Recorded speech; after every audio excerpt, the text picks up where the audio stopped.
The Eastern Catholic Churches are autonomous, self-governing particular churches in full communion with the Pope. Together with the Latin Church, they make up the entire Catholic Church. He preserved many centuries-old Eastern liturgical, devotional, and theological traditions, which are in most cases shared with the various other Eastern Christian churches with which they were once associated, such as the Eastern Orthodox Church and Oriental Orthodox Church. Some theological issues divide them from their counterparts of similar traditions that are not in communion with Rome. Accordingly, they admit members of such churches to the Eucharist and the other sacraments only in the circumstances indicated in canon law.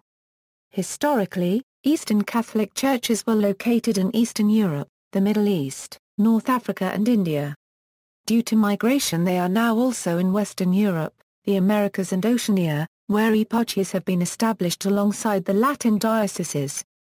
The terms Byzantine Catholic and Greek Catholic are used of those who belong to churches that use the Byzantine Rite. The terms Oriental Catholic and Eastern Rite Roman Catholic include these, but are broader, since they also cover Catholics who follow the Alexandrian, Antiochian, Armenian and Chaldean liturgical traditions. Juridical status. The term Eastern Catholic Churches refers to 22 of the 23 autonomous particular churches in communion with the Bishop of Rome. They follow different Eastern Christian liturgical traditions, Alexandrian, Antiochian, Armenian, Byzantine and Chaldean. Canonically, each Eastern Catholic Church is sui iuris or autonomous with respect to other Catholic churches, whether Eastern or Latin, though all accept the spiritual and juridical authority of the Pope. Thus a Maronite Catholic is normally subject only to a Maronite bishop. However, if members of a particular church are so few that no hierarchy of their own has been established, their spiritual care is entrusted to a bishop of another ritual church, as Eritrea's Latin Rite Catholics are in the care of the Eastern Rite Ethiopian Catholic Church. Theologically, all the particular churches can be viewed as sister churches. According to the Second Vatican Council, these Eastern churches, along with the larger Latin Church, share equal dignity, so that none of them is superior to the others as regards right, and they enjoy the same rights and are under the same obligations, also in respect of preaching the gospel to the whole world under the guidance of the Roman Pontiff. The Eastern Catholic Churches are in full communion of faith with the whole of the Catholic Church. While they accept the canonical authority of the See of Rome, they retain their distinctive liturgical rites, laws and customs, traditional devotions and have their own theological emphases. Terminology may vary, for instance, diocese and eparchy, vicar general and protosyncellus, confirmation and chrismation are respectively Western and Eastern terms for the same realities. The mysteries of baptism and chrismation are generally administered, according to the ancient tradition of the Church, one immediately after the other. Infants who are baptized and chrismated are also given the Eucharist. The Eastern Catholic Churches are represented in the Holy See and the Roman Curia through the Congregation for the Oriental Churches, which is made up of a cardinal prefect and 27 cardinals, 1 archbishop and 4 bishops, designated by the Pope ad quinquennium. Members by right are the patriarchs and the major archbishops of the Oriental Churches and the president of the Pontifical Council for the promotion of unity among Christians. The greatest numbers of Eastern Catholics may be found in Eastern Europe, North Africa and the Middle East, and India. Terminology. Although Eastern Catholics are in full communion with the Pope, and are members of the larger Catholic Church, they are not members of the Western or Latin Church, which uses the Latin liturgical rites, among which the Roman Rite is the most widespread. Rite. Care must be taken to distinguish different meanings of the word rite. Apart from its reference to the liturgical patrimony of a particular church, the word has been and is still sometimes, even if rarely, officially used of the particular church itself. Thus, the term Latin Rite can refer either to the Latin Church or to one or more of the Latin liturgical rites, which include the majority Roman Rite, but also the Ambrosian Rite, the Mozarabic Rite, and others. In the Code of Canons of the Eastern Churches, the terms autonomous church and rite are thus defined. A group of Christian faithful linked in accordance with the law by a hierarchy and expressly or tacitly recognized by the supreme authority of the church as autonomous is in this code called an autonomous church. 1. A rite is the liturgical, theological, spiritual and disciplinary patrimony, culture and circumstances of history of a distinct people, by which its own manner of living the faith is manifested in each autonomous, sui iuris church. 2. The rites treated in this code, unless otherwise stated, are those that arise from the Alexandrian, Antiochian, Armenian, Chaldean and Constantinopolitan traditions. When speaking of the Eastern Catholic Churches, the 1983 Latin Code of Canon Law uses the terms ritual church, or ritual church sui iuris, and also speaks of a subject of an Eastern rite, ordinaries of another rite, the faithful of a specific rite, etc. The Second Vatican Council spoke of the Eastern Catholic Churches as particular churches or rites. A publication of the then National Council of Catholic Bishops stated, "We have been accustomed to speaking of the Latin Rite or the Eastern Rites to designate these different churches.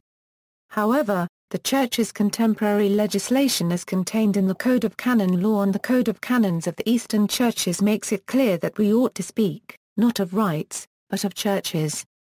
Canon 112 of the Code of Canon Law uses the phrase autonomous ritual churches to designate the various churches.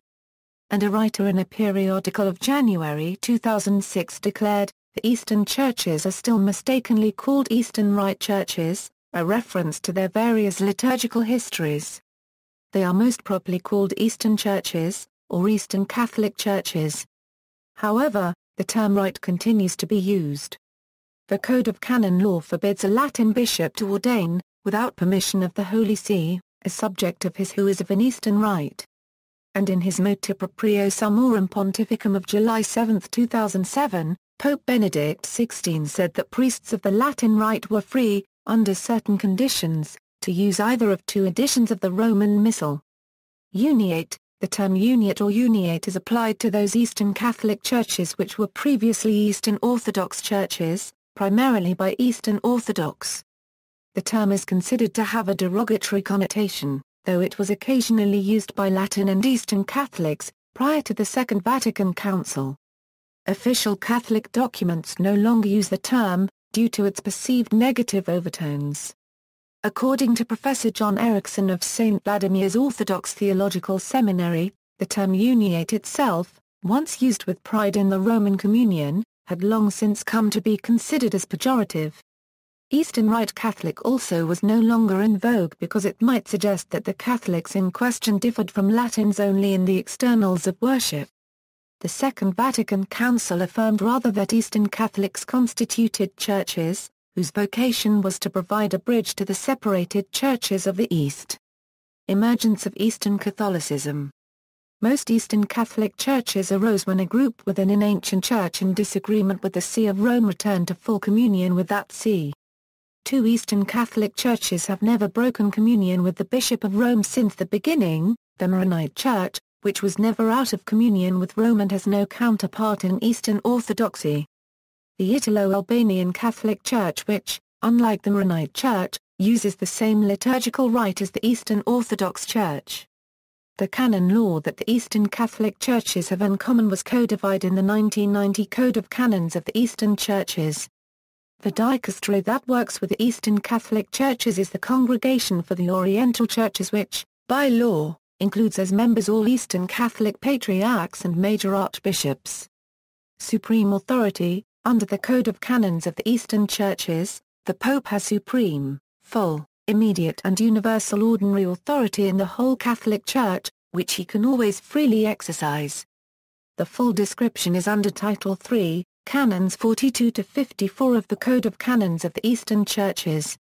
Eastern Patriarchs and Major Archbishops. The Catholic Patriarchs and Major Archbishops derive their titles from the sees of Alexandria, Antioch, Babylonia, Cilicia, Kiev Halych, Ernakulam Anjamali, Thiruvananthapuram, and Far Florin Gar Florin Raulba Iulia. The Eastern Churches are governed in accordance with the Code of Canons of the Eastern Churches. Within their proper sui iuris churches there is no difference between patriarchs and major archbishops. However, differences exist in the order of precedence and in the mode of accession. The election of major archbishops has to be confirmed by the Pope before they are allowed to take office. No papal confirmation is needed for newly elected patriarchs before they take office.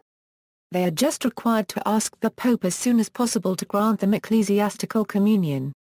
Historical background: communion between Christian churches has been broken over matters of faith, when each side accused the other of heresy or departure from the true faith. Communion has been broken also because of disagreement about questions of authority or the legitimacy of the election of a particular bishop. In these latter cases, each side accuses the other of schism, but not of heresy. Major breaches of communion: First Council of Ephesus. In 431 the churches that accepted the teaching of the First Council of Ephesus classified as heretics those who rejected the council's statements. The Church of the East, which was mainly under Sassanid Empire, never accepted the council's views. It later experienced a period of great expansion in Asia before collapsing after the Mongol invasion of the Middle East in the 14th century. Monuments of their presence still exist in China. Now they are relatively few in numbers and are divided into three churches, of which the Chaldean Church, which is in communion with Rome, is the most numerous, while the others have recently split between the Assyrian Church of the East and the Ancient Church of the East. Council of Chalcedon. In 451 those who accepted the Council of Chalcedon similarly classified those who rejected it as monophysite heretics. The churches that refused to accept the council considered instead that it was they who were orthodox. They reject the description monophysite, preferring instead monophysite. They are often called, in English, Oriental Orthodox churches, to distinguish them from the Eastern Orthodox churches.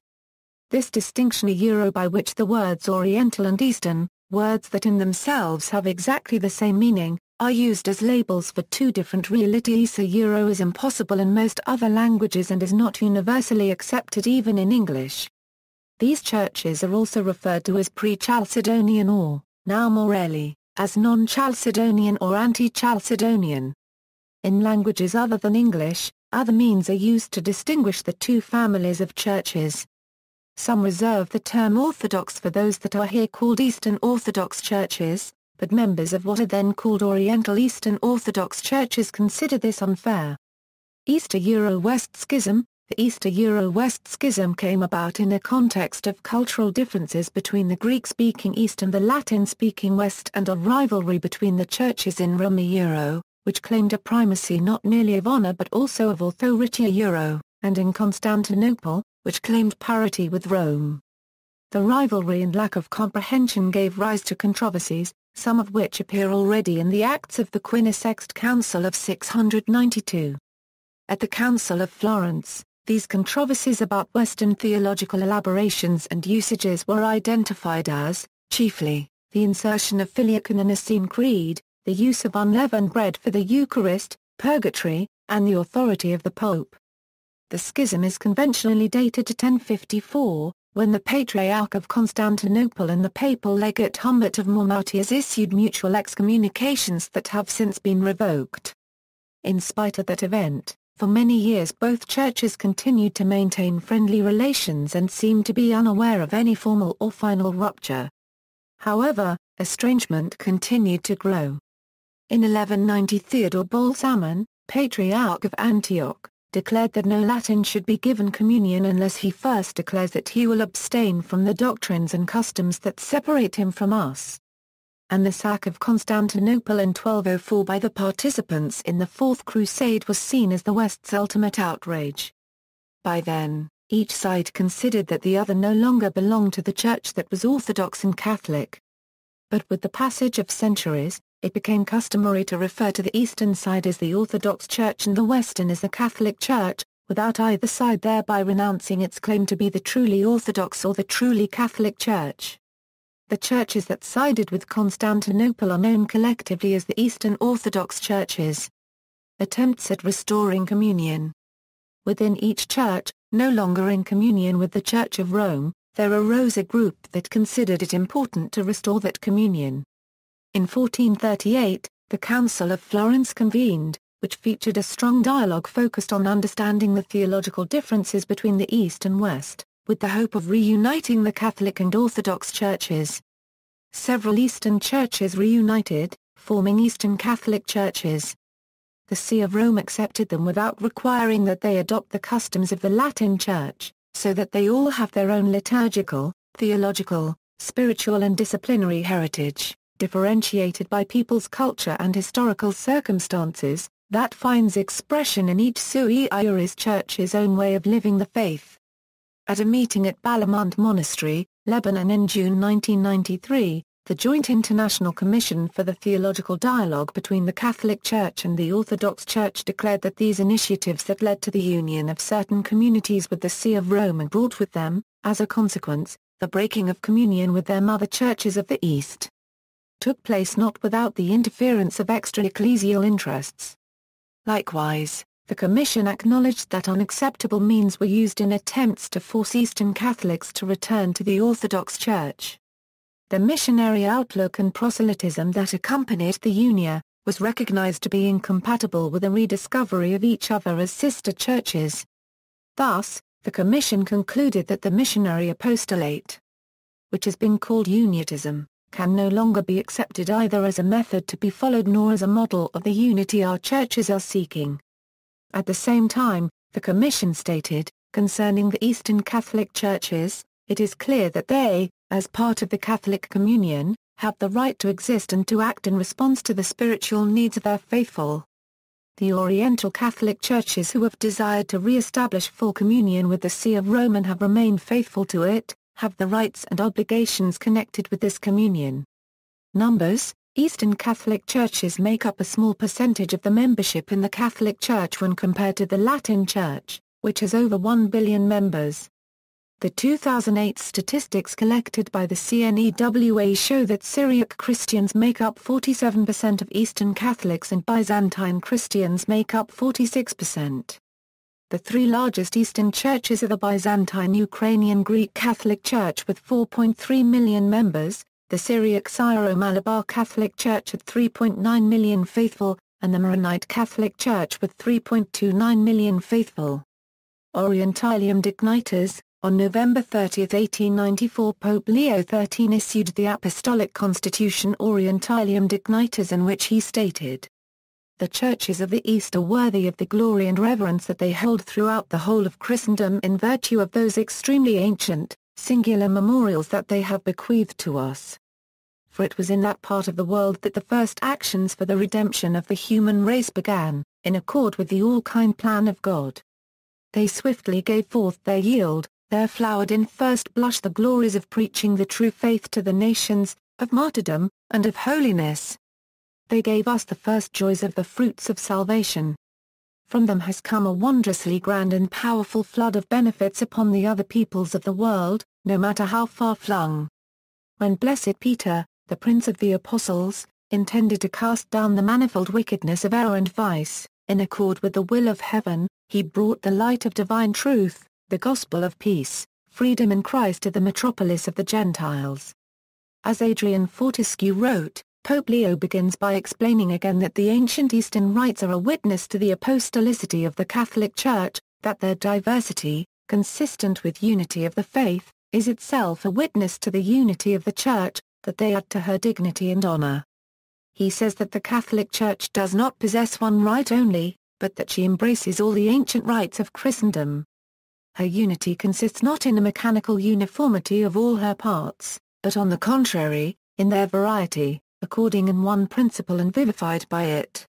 Leo declared still in force Pope Benedict XIV's encyclical Demondatum, addressed to the Patriarch and the bishops of the Melkite Catholic Church, in which Pope Benedict forbade Latin Rite clergy to induce Melkite Catholics to transfer to the Latin Rite, and he broadened this prohibition to cover all Eastern Catholics, declaring, "Any Latin Rite missionary, whether of the secular or religious clergy, who induces with his advice or assistance any Eastern Rite faithful to transfer to the Latin Rite, will be deposed and excluded from his benefice in addition to the ipso facto suspension ad divnis and other punishments that he will incur as imposed in the aforesaid Constitution Demondatum."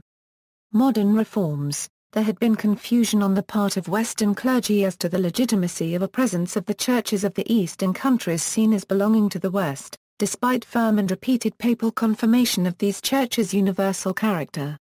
the Second Vatican Council brought the reform impulse to visible fruition. Several documents, both during and after Vatican II, have led to significant reform and development within the Eastern Catholic Churches. Orientalium Ecclesiarum. In the decree Orientalium Ecclesiarum, dealing with the churches of Eastern Christianity, the Second Vatican Council directed that the traditions of the Eastern Catholic Churches should be maintained.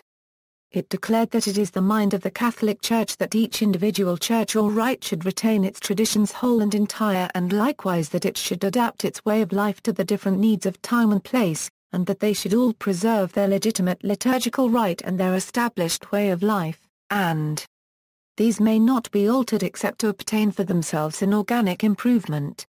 It confirmed and approved the ancient discipline of the sacraments existing in the Eastern churches, and the ritual practices connected with their celebration and administration, and declared its ardent desire that this should be re-established, if circumstances warranted.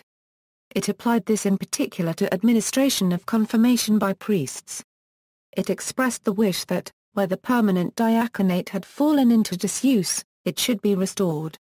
Paragraphs 7 to 11 are devoted to the powers of the patriarchs and major archbishops of the Eastern churches, whose rights and privileges, it says, should be re-established in accordance with the ancient tradition of each of the churches and the decrees of the ecumenical councils, adapted somewhat to modern conditions.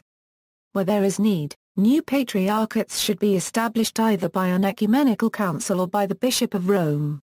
Lumen Gentium, the Second Vatican Council's dogmatic constitution on the Church, Lumen Gentium deals with the Eastern Catholic Churches in paragraph 23, stating, "By divine providence it has come about that various churches, established in various places by the apostles and their successors, have in the course of time coalesced into several groups, organically united, which, preserving the unity of faith and the unique divine constitution of the universal Church, enjoy their own discipline, their own liturgical usage, and their own theological and spiritual heritage.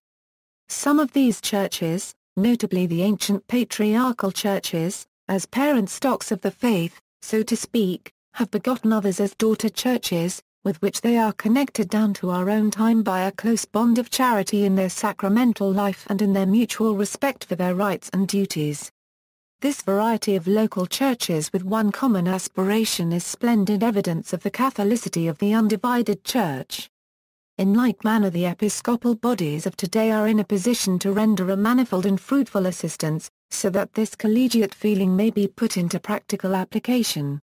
Unitatis Redintegratio, the decree Unitatis Redintegratio deals with Eastern Catholic Churches in paragraphs 14 to 17. Code of Canons of the Eastern Churches. During the First Vatican Council the need for a common code for the Eastern Churches was discussed, but no concrete action was taken. Only after the benefits of the 1917 Latin Code were appreciated was a serious effort made to create a similar code for the Eastern Catholic Churches. This came to fruition with the promulgation in 1990 of the Code of Canons of the Eastern Churches, which came into effect in 1991. It is a framework document that lays out the canons that are a consequence of the common patrimony of the churches of the East. Each individual sui iuris church has its own canons, its own particular law, layered on top of this code. Liturgical prescriptions. The instruction for applying the liturgical prescriptions of the Code of Canons of the Eastern Churches of January 6, 1996 was aimed at bringing together in one place the developments that took place in previous texts. This instruction is an expository expansion based upon the canons, with constant emphasis upon the preservation of Eastern liturgical traditions and a return to those usages whenever possible, certainly in preference to the usages of the Latin Church, however much some principles and norms of the conciliar constitution on the Roman Rite, in the very nature of things, affect other rites as well. The instruction states, "The liturgical laws valid for all the Eastern churches are important because they provide the general orientation. However, being distributed among various texts, they risk remaining ignored, poorly coordinated and poorly interpreted. It seemed opportune, therefore, to gather them in a systematic whole, completing them with further clarification. Thus, the intent of the instruction, presented to the Eastern churches which are in full communion with the Apostolic See, is to help them fully realize their own identity. The authoritative general directive of this instruction, formulated to be implemented in Eastern celebrations and liturgical life, articulates itself in propositions of a juridical pastoral nature, constantly taking initiative from a theological perspective. Past interventions by the Holy See, the instruction said, were in some ways defective and needed revision, but often served also as a safeguard against aggressive initiatives. These interventions felt the effects of the mentality and convictions of the times, according to which a certain subordination of the non-Latin liturgies was perceived towards the Latin Rite liturgy, which was considered ritus praestantial. This attitude may have led to interventions in the Eastern liturgical texts which today, in light of theological studies and progress, have need of revision, in the sense of a return to ancestral traditions. The work of the commissions, nevertheless, availing themselves of the best experts of the times, succeeded in safeguarding a major part of the Eastern heritage, often defending it against aggressive initiatives and publishing precious editions of liturgical texts for numerous Eastern churches. Today, particularly after the solemn declarations of the Apostolic Letter Orientalium Dignitas by Leo XIII, after the creation of the still active Special Commission for the Liturgy within the Congregation for the Eastern Churches in 1931, and above all after the Second Vatican Council and the Apostolic Letter Oriental Lumen by John Paul II, respect for the Eastern liturgies is an indisputable attitude, and the Apostolic See can offer a more complete service to the churches. List of churches. The Holy See's Annuario Pontificio gives the following list of Eastern Catholic churches with the principal see of each and the countries where they have ecclesiastical jurisdiction, to which are here added the date of union or foundation in parenthesis and the membership in brackets. The total membership is about 16,336,000. Alexandrian Liturgical Tradition, Coptic Catholic Church, Cairo, 163,849, Egypt. Ethiopian Catholic Church, Addis Ababa, 208,093, Ethiopia, Eritrea. Antiochian or West Syrian Liturgical Tradition, Maronite Church, BKRKE, 3,105,278, Lebanon, Cyprus, Jordan, Israel, Palestinian Authority, Egypt, Syria, Argentina, Brazil, United States, Australia, Canada, France, Mexico, Syriac Catholic Church, Beirut, 131,692, Lebanon, Iraq, Jordan, Kuwait, Palestinian Authority, Egypt, Sudan, Syria, Turkey, United States and Canada, Venezuela, Syro-Malankara Catholic Church, Trivandrum, 412,640, India, United States. Armenian Liturgical Tradition, Armenian Catholic Church, Beirut, 375,182, Lebanon, Iran, Iraq, Egypt, Syria, Turkey, Jordan, Palestinian Authority, Ukraine, France, Greece, Latin America, Argentina, Romania, United States, Canada, Eastern Europe. Chaldean or East Syrian Liturgical Tradition, Chaldean Catholic Church, Baghdad, 418,194, Iraq, Iran, Lebanon, Egypt, Syria, Turkey, United States, Syro-Malabar Catholic Church, Ernakulam, 3,902,089, India, Middle East, Europe, America.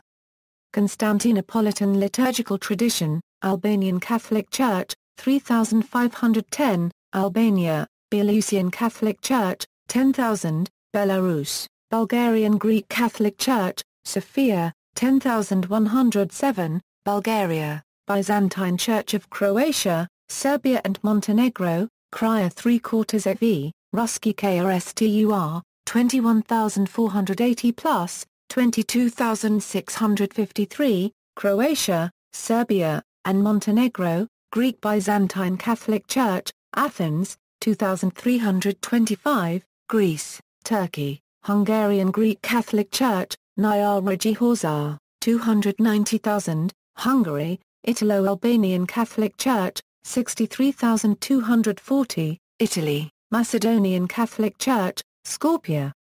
11,491, Republic of Macedonia, Melkite Greek Catholic Church, Damascus, 1,346,635, Syria, Lebanon, Jordan, Israel, Brazil, United States, Canada, Mexico, Iraq, Egypt and Sudan, Kuwait, Australia, Venezuela, Argentina, Romanian Church united with Rome, George, 776,529 Romania, United States, Russian Catholic Church, Russia, China.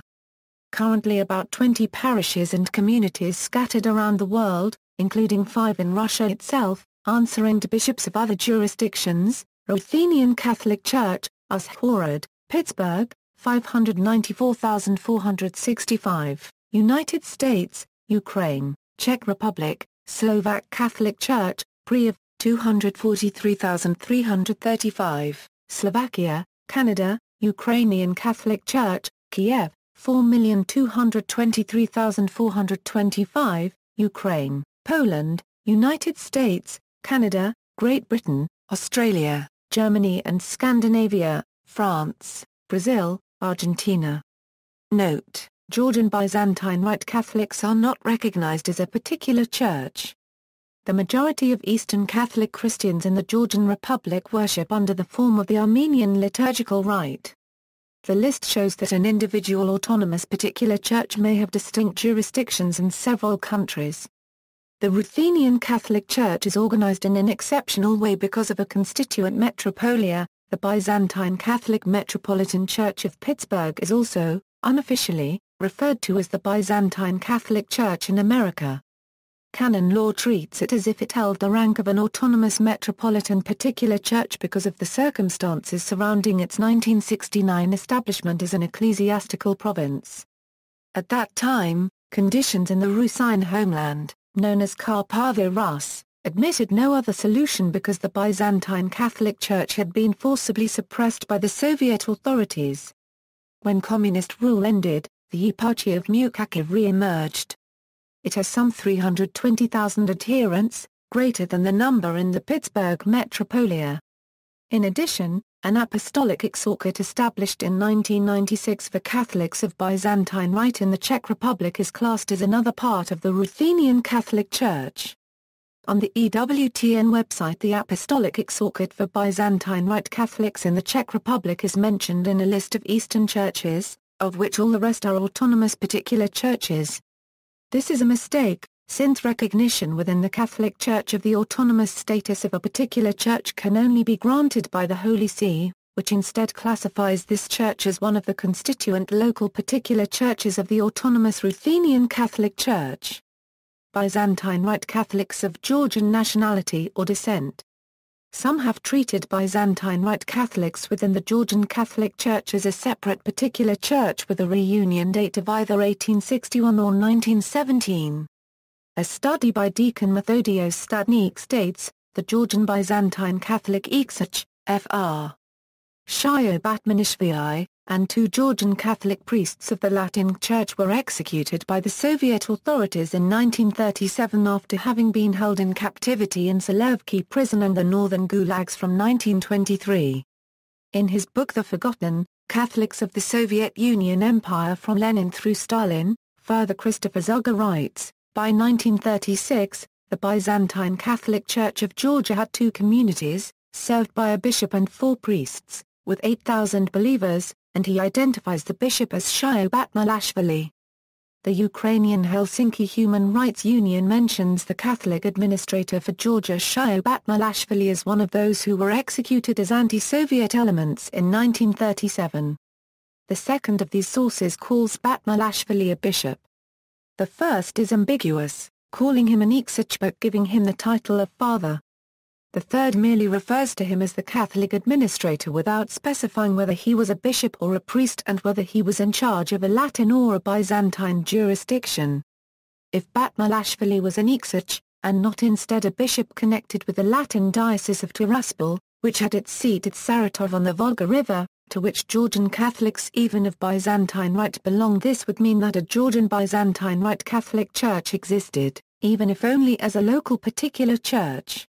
However, since the establishment of a new hierarchical jurisdiction must be published in the Acta Apostolicae Sedis, and no mention of the setting up of such a jurisdiction for Byzantine Georgian Catholics exists in that official Gazette of the Holy See, the claim appears to be unfounded. The Annuario Pontificio of the Catholic Church does not mention Batmalashvili in its editions of the 1930s.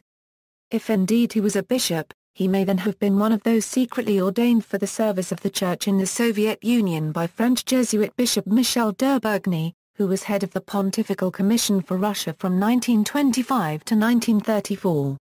In the circumstances of that time, the Holy See would have been incapable of setting up a new Byzantine exarchate within the Soviet Union, since Byzantine Catholics in the Soviet Union were being forced to join the Russian Orthodox Church. Batmalashvili's name is not among those given in Roman Catholic regional hierarchy at the Wayback Machine as the four underground apostolic administrators for the four sections into which the Diocese of Tiraspol was divided after the resignation in 1930 of its already exiled last bishop, Joseph Aloysius Kessler. This source gives Father Stefan de Muro as apostolic administrator of Tbilisi in Georgia, and says he was executed in 1938. Other sources associate Father de Muro with Azerbaijan and say that, rather than being executed, he died in a Siberian concentration camp.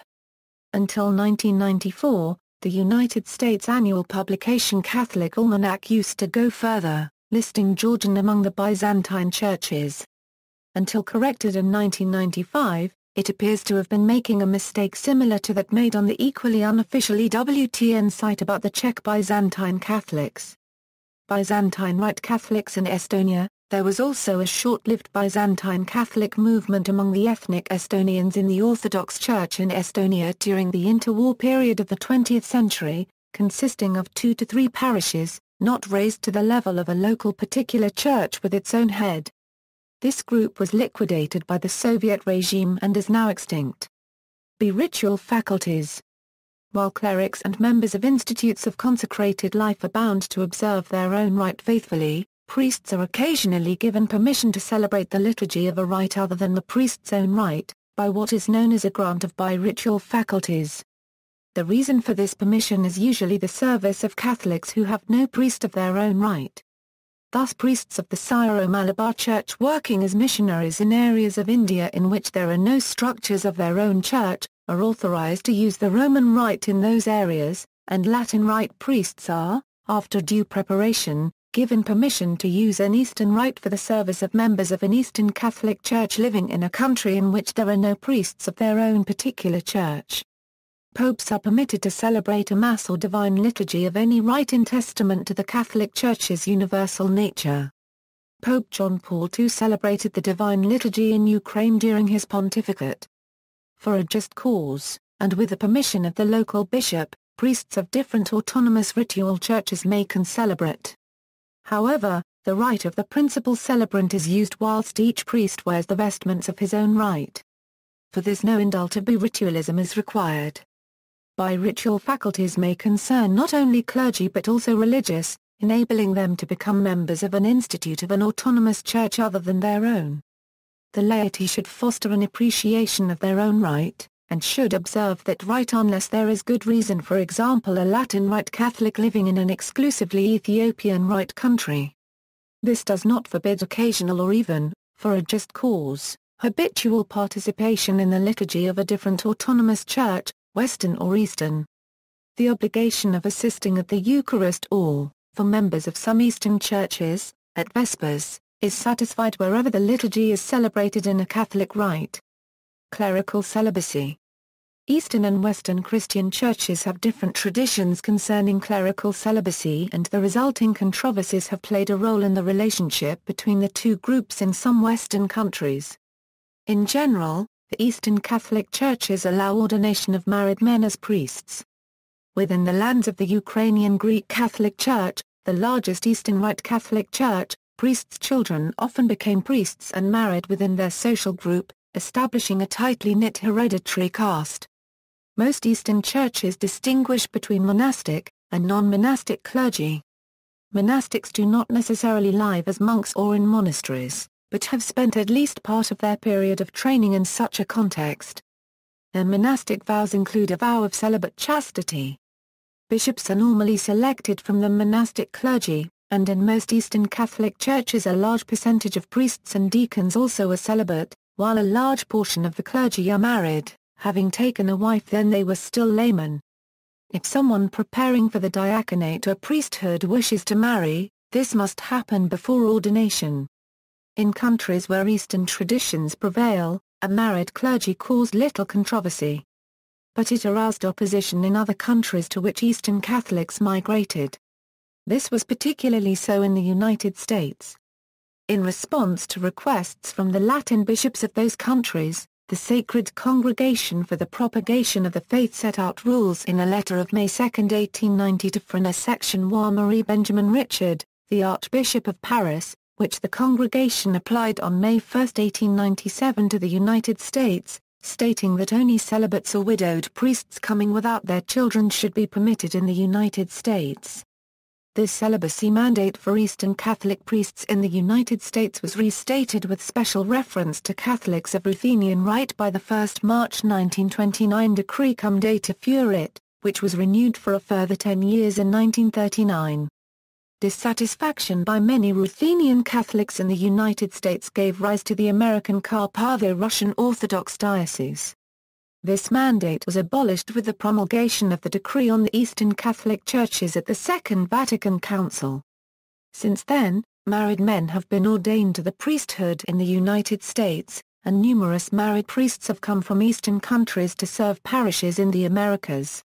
While most Eastern Catholic churches admit married men to ordination as priests, though not allowing priests, after ordination, to marry, some have adopted mandatory clerical celibacy, as in the Latin Church. These include the India-based Syro-Malankara Catholic Church and Syro-Malabar Catholic Church, and the Coptic Catholic Church. See also. References, Notes. External links, General, Oriental Lumina Euro-Apostolic Letter of Pope John Paul II on the Eastern Churches, Codex Canonum Ecclesiarum Orientalium a Euro-Original text of the Code of Canons of the Eastern Churches, with concordance, Code of Canons of the Oriental Churches a Euro-defective English translation, with concordance, Instruction for applying the liturgical prescriptions of the Code of Canons of the Eastern Churches a Euro-instruction by Congregation for the Eastern Churches, What all Catholics should know about Eastern Catholic Churches, the Eastern Catholic Churches, Eastern Catholics in the United States of America Euro-adapted from a similar publication by the Australian Catholic Bishops' Conference, CNEWA Papal Agency for the Support of Eastern Catholic Churches, Congregation for the Oriental Churches, Profile, the Eastern Catholic Churches Statistics, 2006, Particular, Syro-Malankara Catholic Church International Homeopagia Euro Official Website, Melkite Greek Catholic Patriarchatia Euro Official Website, Maronite Patriarchatia Euro Official Website, Ukrainian Greek Catholic Church at the Wayback Machine Euro Official Website, Syro-Malankara Catholic Church, Syro-Malabar Catholic Church Official Website, Byzantine Catholic Church in America Euro Unofficial, Information and Message Boards, Armenian Catholic Church a Euro Official Website, Byzantine Catholic Archieparchy of Pittsburgh a Euro Official Website, Romanian Byzantine Catholic Church at the Wayback Machine Euro Official Website, Hungarian Greek Catholic Church a Euro Official Website.